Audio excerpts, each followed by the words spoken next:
Early in his presidency, Donald Trump made the surprising claim that the Obama administration spied on him during the 2016 race. That produced an immediate backlash, but the president did not back off. Instead, he repeated that allegation, in fact, to us, including to us right here on the show. On March 4th, 6:35 in the morning, you're down in Florida and you tweet, "The former administration wiretapped me, surveilled me at Trump Tower during the last election." How did you find out? You said, "I just found out." How did you learn that? I've been reading about things. I read in, I think it was January 20th, a New York Times article where they were talking about wiretapping. There was an article, I think they used that exact term. If you take a look at some of the things written about wiretapping and eavesdropping, and don't forget, when I say wiretap, those words were in quotes.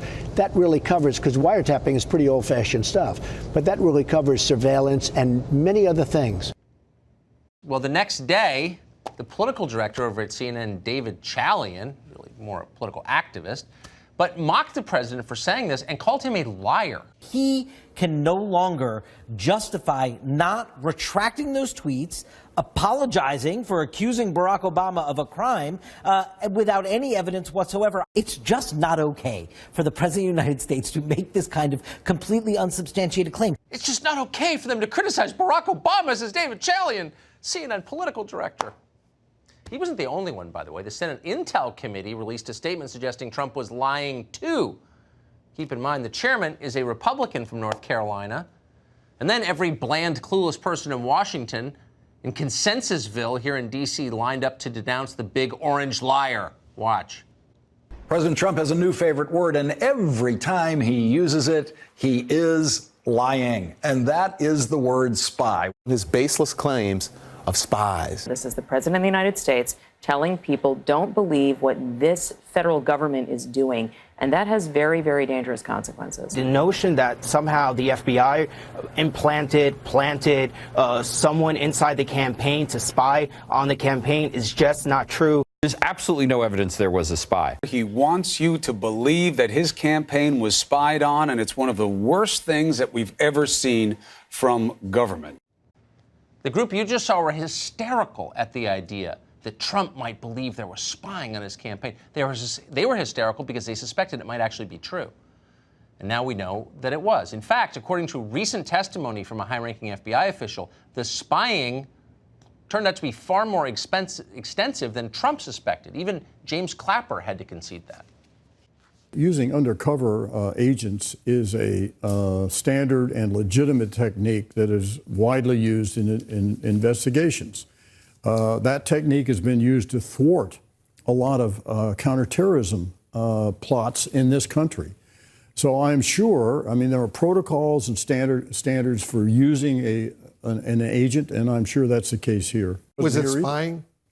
Well, yeah, I guess it meets the dictionary definition of surveillance or spying, a term I don't particularly like. The New York Times reported that the FBI sent an investigator posing as an assistant to meet with a Trump aide, George Papadopoulos, in 2016. Does that qualify as spying? Yeah, I'm not going to comment on a particular investigative step because that's for the Bureau to do, and I'm not in the government any longer. But the FBI doesn't spy to begin with. The FBI investigates. They're just going to redefine what spying means. They've already redefined what sex means, what it means to be a man and a woman. So, like, not a big deal to redefine something as simple as spying. Sending an investigator undercover to meet with somebody who is connected to the campaign, they claimed he was later on just a coffee boy. That is an extreme step, no? No. Really, it would be bizarre if you didn't send secret agents to lie to staffers on a rival presidential campaign to say they would spill information while keeping the whole thing from their boss. It's totally normal. If that was so very normal, as James Comey insists, can he please provide a precedent in U.S. history where something akin to that took place? Because I've looked and I haven't found it. Did you sign off on the investigator going? I don't remember talking about that particular step with my team. I knew they were trying to see if they could check it out. That's a totally normal step. I don't know if I had anything to do with it, but it would be a totally normal step. I think it's just so crucial to underscore that the actions we already know that the FBI and to some extent the CIA and perhaps even the NSA undertook all constituted a massive encroachment by these federal law enforcement and intelligence agencies into the domestic political affairs of the United States. Normally, when Russia intersects with a U.S. person or a U.S. citizen, the FBI goes to that person and asks and warns them about what Russia is up to and asks for their cooperation so that we can obtain more intelligence about what the Russians are up to.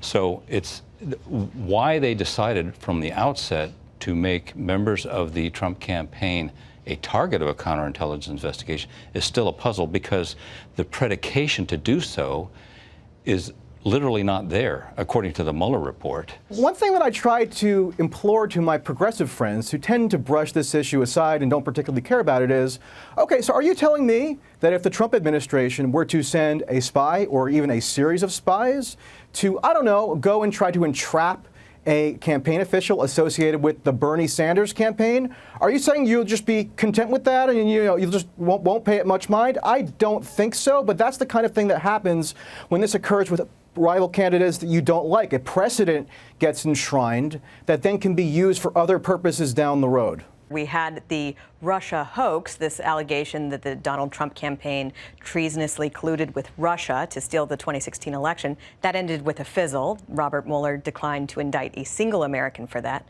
At the same time, we start learning these other things, such as what Eric Felton has just reported on, about a wide-ranging campaign against the Trump campaign that used human informants, national security letters, wiretaps. The Ozra Turk character, and I don't think that's her real name, is an actual government official, I believe, who was sent to London to oversee the operation. We know that there were probably 4 people who were surveilled, at least. We don't know so much about this, and the media show a shocking lack of curiosity. The New York Times actually broke this story about Ozra Turk, but then they kind of downplayed it and acted like, but don't worry, this doesn't actually support that. We're going to tell you all about this spy, but that doesn't support Donald Trump's contention that he was spied on. In fact, it completely supports the contention that the campaign was spied on, and they need to cover it with the same rigor that they devoted to the crazy conspiracy theory that they fell for multiple years.